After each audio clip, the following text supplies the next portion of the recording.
Hola, ¿qué tal? Bienvenidos. Hoy vamos a meternos de lleno en el mundo de la mezcla de audio profesional. Sí, tenemos unos extractos interesantes, ¿no? De una fuente muy práctica. Exacto, un video de YouTube del canal mastering.com se llama 100 Tips for Pro Mixes. 100 tips, bastante. Sí, sí.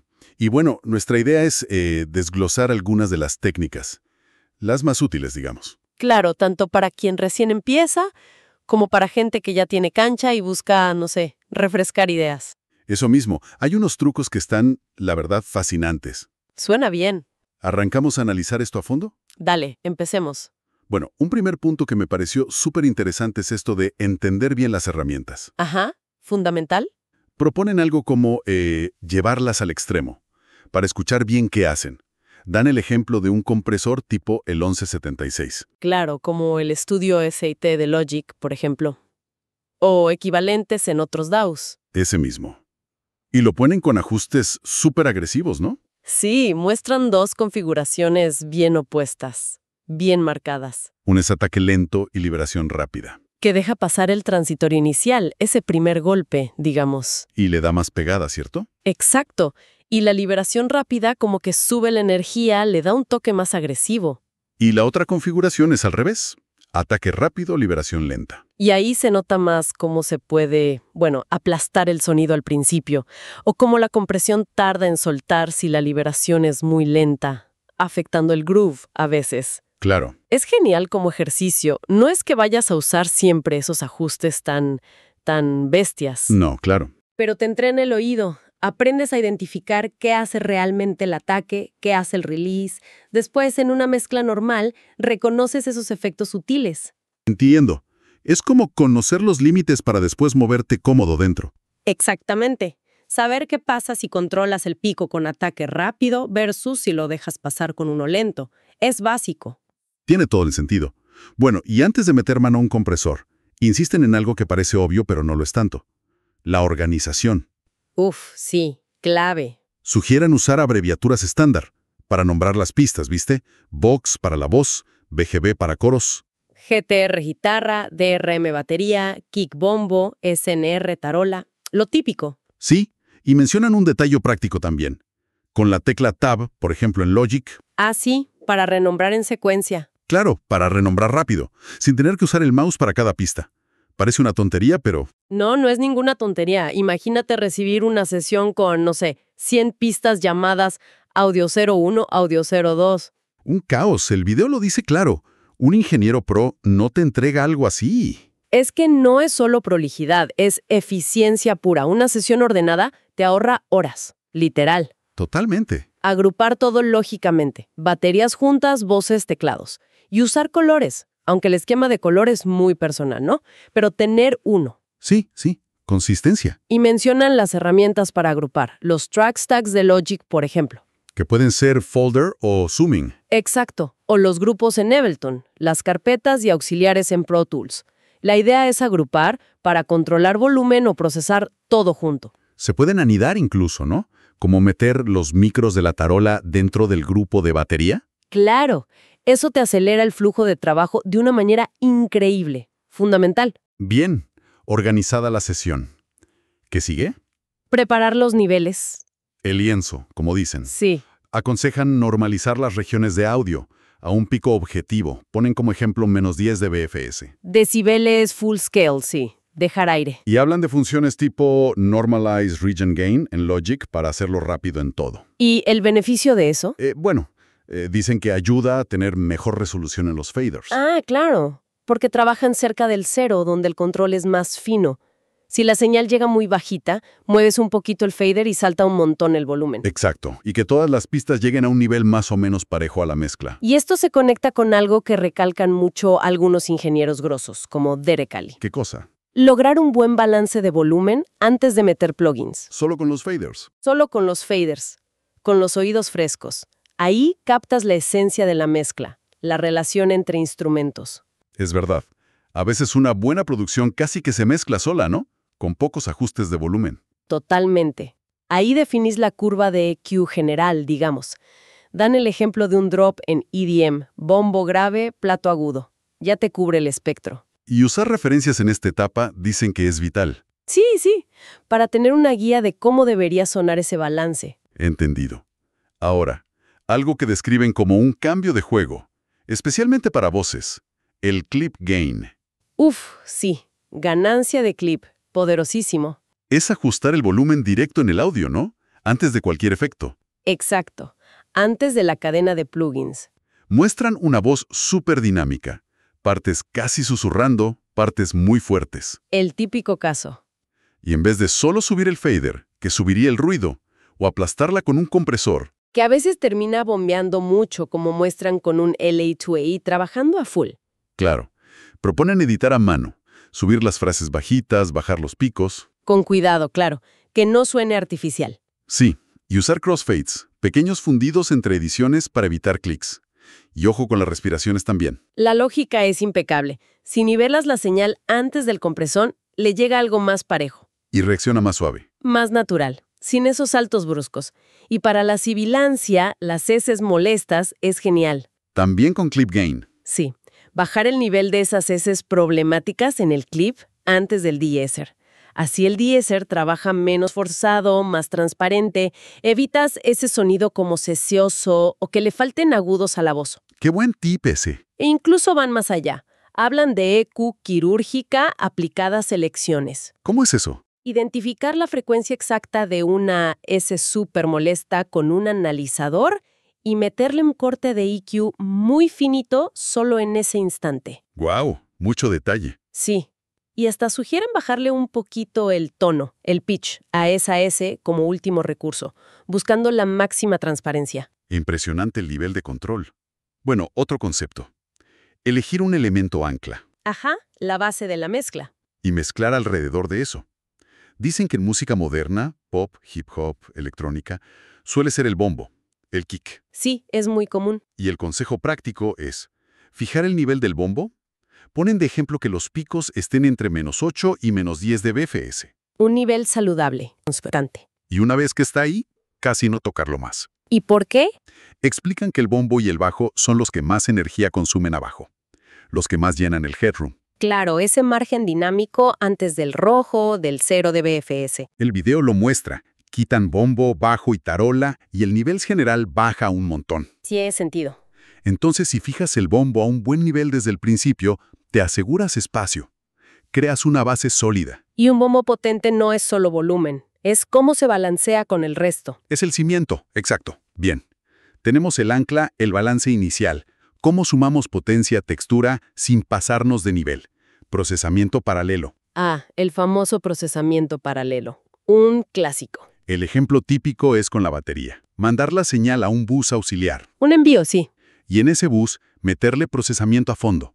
Compresión súper agresiva. Ataque rápido, release rápido, ratio alto. Para sacar todo el jugo. A veces EQ, también, ¿no? Cortando medios, realzando graves y agudos. Sonido scooped. Sí, para darle un carácter específico a esa señal paralela. Y después, esa señal paralela, súper comprimida, la mezclas muy bajito por debajo de la batería original. Exacto. Apenitas. ¿El resultado? Más cuerpo, más pegada, más consistencia en la batería. Pero sin comerte el headroom, porque la señal paralela tiene los picos súper controlados. Y se puede automatizar, dicen, para que entre solo en los coros, por ejemplo. Claro, para dar ese empuje extra justo donde se necesita. Y no solo en baterías, ¿eh? ¿Se usa en otras cosas? Por supuesto, compresión paralela en voces. A veces con EQ para sacar brillo o inteligibilidad.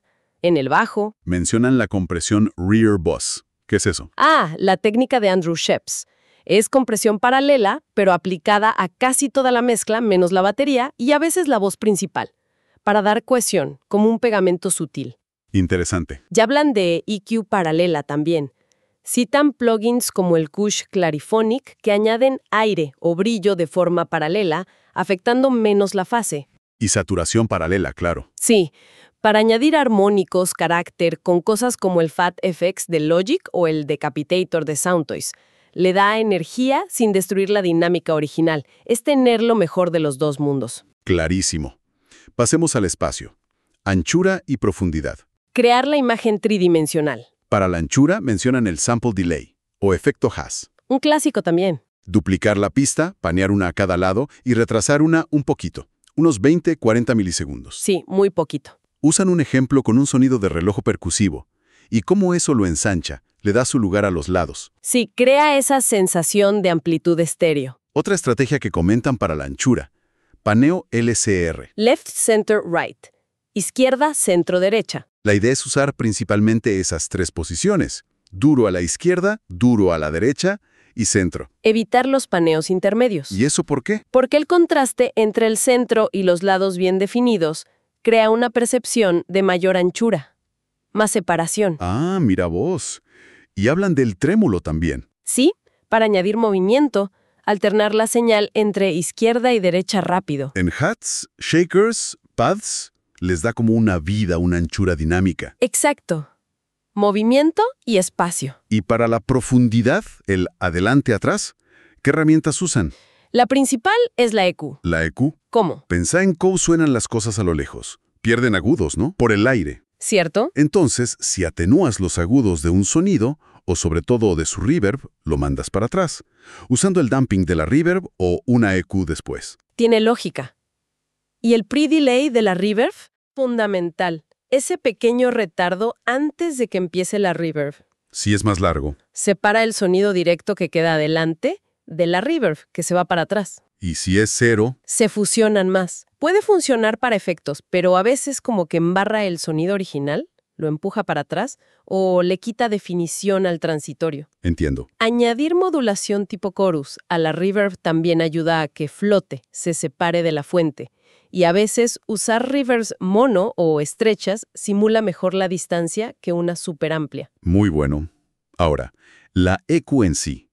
El arte de ecualizar. El pan de cada vida. Comentan algo curioso, que la EQ influye en la percepción de altura. Graves abajo, agudos arriba. Sí, una analogía espacial, como que una buena mezcla ocupa todo ese espectro vertical imaginario. Y un consejo práctico. Combinar curvas de EQ. Ah, sí. No quedarse solo con una. Ponen el ejemplo de limpiar graves en un piano. No solo con el corte, el high pass, Sino complementarlo. claro, con un shelf para atenuar un poco más arriba del corte. Y quizá una campana para quitar una resonancia específica. Dicen que es más efectivo y natural que un corte solo. Tiene sentido. Es más gradual, más musical. Y la técnica Search and Destroy, para frecuencias molestas. Buscar y destruir. Sí, un clásico para limpiar. El proceso. Primero, describir el problema. Suena lodoso, acartonado, áspero. Ponerle nombre al problema te ayuda a buscar en la zona correcta. Lodo entre 200 y 400 Hz, por ejemplo. Luego, realzar moderadamente con una Q media. Unos 12 dB máximo, dicen, para no pasarse. Y barrer hasta que el problema salte a la oreja. Y una vez que la encontrás, ¡zas!, cortás ahí. Exacto. Ajustando el ancho de la campana, la Q, y cuánto cortar. Esencial.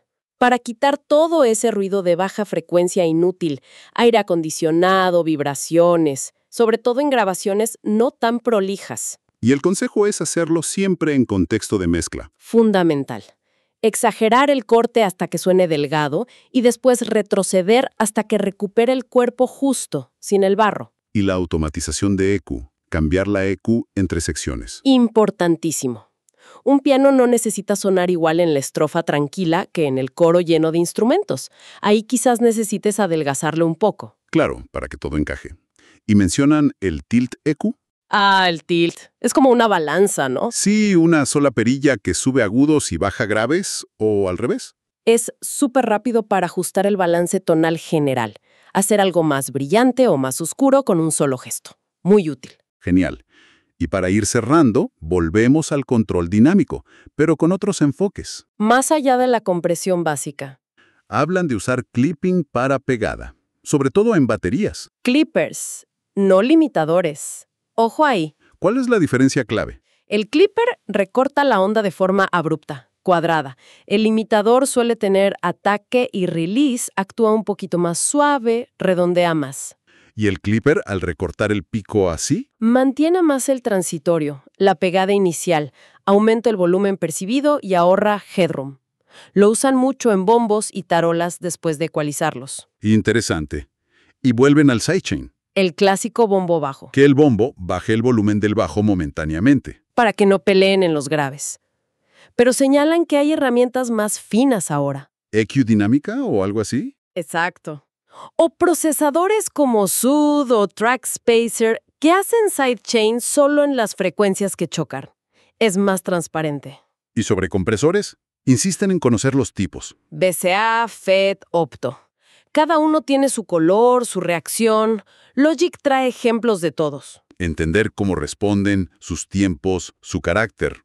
Los BCA más limpios, los FET rápidos y agresivos como el 1176, los Opto más suaves y musicales como el LA2A, elegir el correcto para cada tarea. Y proponen una mentalidad. Fix first. Arreglar primero. Sí. Antes de ponerte creativo, solucionar problemas. Ruido, resonancias, sibilancia, dinámica descontrolada. Usar gate, EQ sustractiva, diéser, limitador si hace falta. Y una vez que la pista está limpia y controlada, ahí sí, a embellecer. EQ aditiva, compresión de carácter, efectos. Tiene lógica. Construir sobre una base sólida. Y un último truquito con limitadores. ¿Cuál? Master. ¿Cómo? Con ataque y release súper rápidos. Para domar picos en pianos, voces, acústicas de forma muy sutil. Sin que se note la compresión, solo controlando los picos más rebeldes. ¿Cuánta data? La verdad, un montón de técnicas. Muchísimo. Desde lo básico de organizar y nivelar hasta detalles de IQ, compresión, paralelo, espacio. Queda claro que mezclar es un arte que combina técnica, oído. Y mucha experimentación, ¿no? Probar, escuchar críticamente. Definitivamente. Y quizá, para dejar pensando un poco, más allá de todas estas herramientas y técnicas, que son fascinantes, ¿Sí? ¿cómo influye la intención? ¿Qué queremos comunicar con la mezcla? Usar estas técnicas no solo para que suene bien, sino para potenciar la emoción, la historia de la canción. Es una excelente reflexión. No es solo mover perillas, es tomar decisiones artísticas con esas herramientas. Exacto. Esa conexión final con quien escucha, creo que depende mucho de esa intención guiando la técnica. Una perspectiva muy valiosa para no perder de vista. Bueno, muchísimas gracias por acompañarnos en este análisis tan detallado. Gracias a vos. Un placer, como siempre.